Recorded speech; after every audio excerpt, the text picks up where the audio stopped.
So, for this deep dive, we're exploring something that really sits at the core of who we are. But to start, I want to hand it over to you to sort of set the scene for us. Thank you. I'd invite you to, maybe just for a moment, bring to mind an image. Think of a single drop of water that's falling, again and again from the roof of a damp cave. And it lands on this hard, unyielding stone. If you were to watch it for a day or even a month, it would seem like nothing is happening. The stone looks invincible. But we know the truth, don't we? Over years, that quiet, persistent rhythm, it carves grooves, it shapes valleys, it hollows out the mountainside. The stone doesn't yield to some violent force, it yields to consistency, to what seems insignificant. That is such a powerful image to start with, because the drops of water we're looking at today are those small, silent repetitions in our own lives, our habits. And our mission, really, is to see how that quiet persistence is shaping the very architecture of who we are becoming. I mean, we aren't built in these huge dramatic moments alone, right? The character is sculpted in the subtle choices we make when no one is watching. Exactly. And this isn't a new idea. This understanding is ancient. In the earliest contemplative traditions, there's a concept called sankhara. Powerful word. It's often translated as formations or volitional activities. Okay, that sounds a little dense. What does sankhara actually mean for someone just trying to get through a busy day? Think of it simply as a mental imprint. Every thought, every word, every single action, even the tiniest flicker of impatience or a micro moment of kindness, it leaves a seed, a little groove in the mind. And if you repeatedly water that seed, say the impulse to check your phone when you feel anxious, or the reflex to take a deep breath when you're stressed, it just grows stronger. These accumulated imprints water over and over. They eventually become the deep ingrained landscape of your being. Wow. So if every single choice leaves an imprint, that process could feel, well, pretty overwhelming. It makes it sound like we're almost predetermined, like we're trapped by all of our past choices. Is this just another word for fate? Not at all. And this is such a crucial distinction. It is not fate.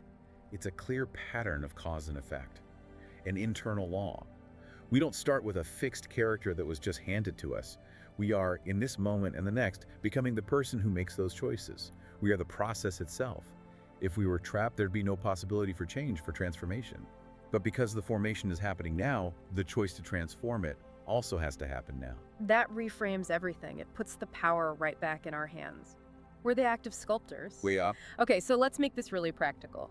If character is sculpted in these quiet moments, let's go to the very beginning of the day, the first gesture we make when we wake up. What does that one choice tell us about the foundation we're building for the rest of the day? It tells you everything. It tells you where you are training your mind to seek its rest, its reassurance. I mean, think about the immediate contrast we all face. Do you reach for your phone? Do you feed that anxious hunger for external validation, for news, for what the world demands of you? Which is teaching your mind that you have to check outside before you can be okay inside. Precisely. Or do you place your feet on the ground and take 3 conscious breaths? Do you offer a moment of presence to your own body before the world rushes in? And I know intellectually which one is better, but reaching for the phone, it's just muscle memory. It feels like it's not even a choice. So how do you even create that space to choose something else? That is the core challenge, isn't it? That repeated choice. It doesn't just shape your mood, it's actively training your nervous system. When you grab the phone, you're teaching your system to seek external stimulation, that quick dopamine hit, the moment it senses any stillness. You're teaching your mind where to rest its attention. And the habit is to rest it outside of yourself. And over time, that has to shape your entire perception of the world. It leads to a very profound truth. The outer life you experience, it so often just mirrors your inner landscape. If a tendency, let's say a mild anxiety, is habitually indulged through distraction, it carves a groove in the mind that starts to feel like an essential part of your identity. It feels like, well, this is just who I am. So if I practice impatience every time I'm waiting for something, or I practice rushing every time I walk somewhere, I'm reinforcing that as my own default setting. You are. And the reverse is also true. If generosity is practiced, even just giving a moment of undivided attention to someone, it becomes this nourishing river. It starts to flow without you even thinking about it. It becomes a trait. I think so many people, myself included, can feel this immense helplessness against these old patterns. We want to be patient, but we snap. We want to be present, but we just keep scrolling. And there's this feeling of shame, or like we just don't have enough willpower. And here is the liberating truth. It's that fighting habits with brute force, with a clenched fist, it only creates more resistance, more tension. And then, yes, shame. The key is awareness. Think of awareness not as a weapon, but as a light, a single beam of genuine, non-judgmental attention. When that light shines on the unconscious machinery of a habit, it disrupts the pattern. You start to see the habit not as a moral failing, but just as a learned, automatic response. And in that light, that's where the choice comes in. That is exactly where the choice is born. You realize you are not a victim of your habits, you're the gardener. The gardener, I like that. Recognizing the seeds and then choosing which ones to water, it shifts the energy from fighting to nurturing. And that recognition is where the deep practice truly begins. But that brings up this huge question for me about motivation. We can have the best intentions. We can vow to be calm. Maybe we even meditate in the morning. So why, when stress actually hits, do we immediately go back to the old, unhelpful response? Why is that gap between our intent and our actions so frustratingly wide? Well, first we have to understand the mind's architecture. It's not a single unified committee making these rational choices. It's more like a rapid river of moment-to-moment experiences. And hidden beneath that flow are those accumulated sankharas, those deep psychological grooves that guide our reactions, our cravings, our avoidance. And the brain loves efficiency, so it automates things. It automates them completely. It creates that shortcut, the habit loop of cue, routine, reward, because running on autopilot saves energy. And once it's automated, that loop runs under the radar of our conscious thought. This is the shadow of our automatic responses, and it's often running louder and faster than that quiet voice of our better self. That explains so much about the modern condition, the instant grab for distraction. We feel boredom, loneliness, just the slightest bit of unease, and we immediately reach for the phone or food or whatever. We have to fill that void. Let's look at the ancient terms for this because they're so precise. What you're witnessing is tanha, or craving, responding to dukkha, which is the subtle unease of existence. Okay, let's pause on those for a second, because they sound philosophical, but they feel very real. In simple terms, what is the dukkha, that subtle unease that we're trying to escape when we pick up the phone? Dukkha isn't always dramatic suffering. It's the inherent unsatisfactoriness of things being impermanent.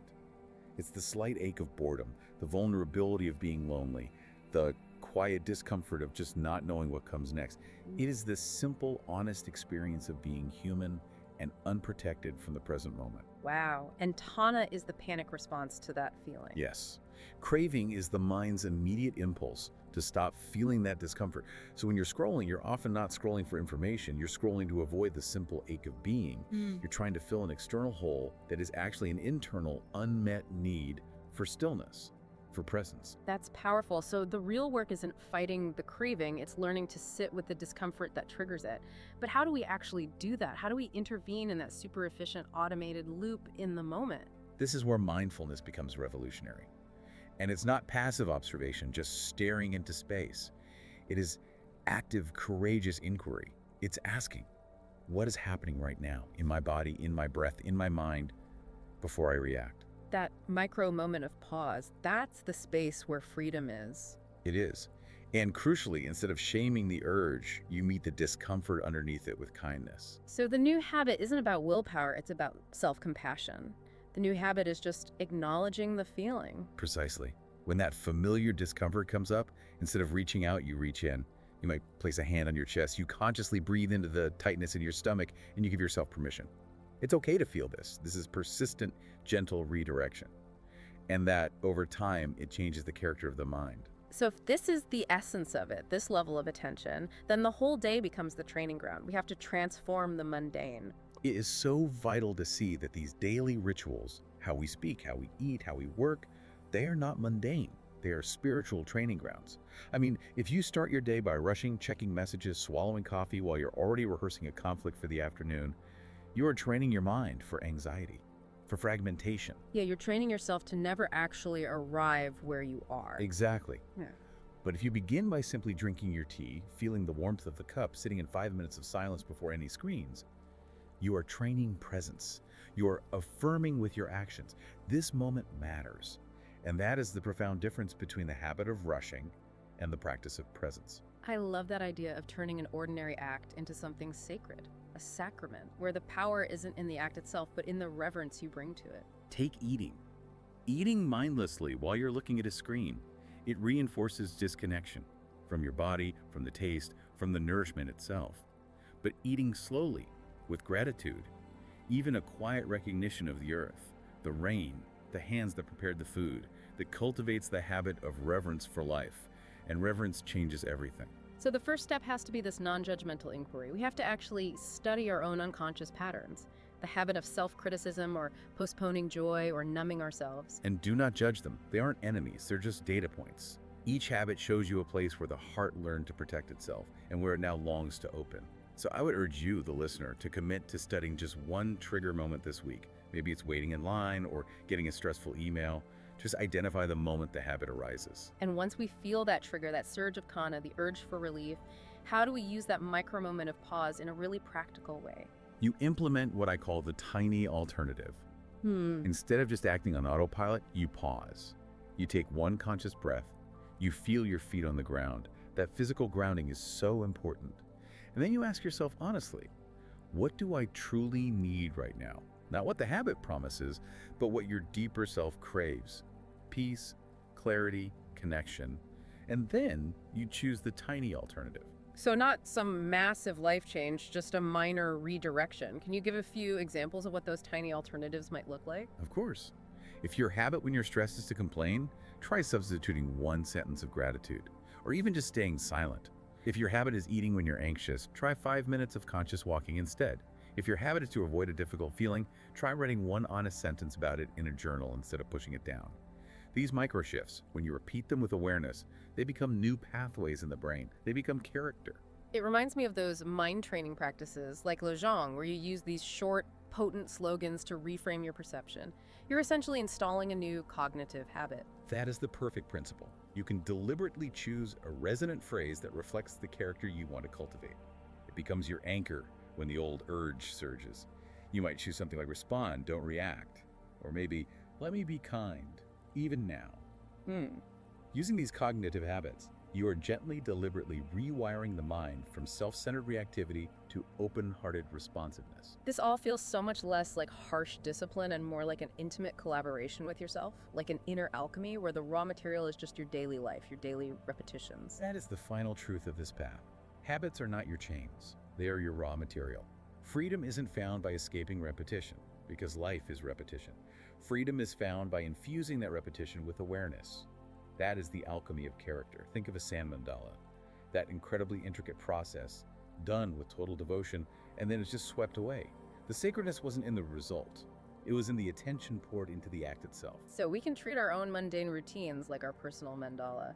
You can reconsecrate them entirely. Choose one ordinary act, brushing your teeth, making your bed, and for 1 week, treat it as a sacred act. Slow down. Engage all your senses. Let your full, gentle attention rest entirely in that act, as if it's the only thing you were born to do in this moment. And that shifts it from a mindless loop into a kind of living prayer. Yes. And in that shift, a liberating paradox reveals itself. Alignment reduces effort. When your daily actions start to reflect your inner truth, kindness, clarity, the mind stops resisting. What felt like discipline starts to feel like devotion. Discipline is not self-punishment. Discipline is love in action. It changes the motivation completely. You wake up early because you love the stillness, not because you hate sleeping in. You choose nourishing food out of reverence for your body, not out of guilt. These are expressions of becoming. Exactly. And this whole journey has an invisible gift for the world. Every single conscious choice, patience over anger, generosity over resentment, is an act of saving yourself, piece by piece. And when you save yourself, that freedom radiates outward. The calm you cultivate, the gratitude you practice. These transformed habits become these invisible gifts of presence and stability to everyone you meet. This has been such a grounding and clarifying deep dive. We've really explored how character isn't some fixed monument. It's a fluid process. It's shaped by what we choose to water, and it's forged not in crisis, but in the quiet, consistent showing up to the mundane moments. So I will leave you with this final reflective question to carry with you. What kind of stone are you currently carving? Today, choose just one habit. Not to fix yourself, but simply to remember yourself. Infuse that single habit with your full attention. And let that small, deliberate act become your quiet, persistent prayer. But you are not merely forming habits, you are becoming awake.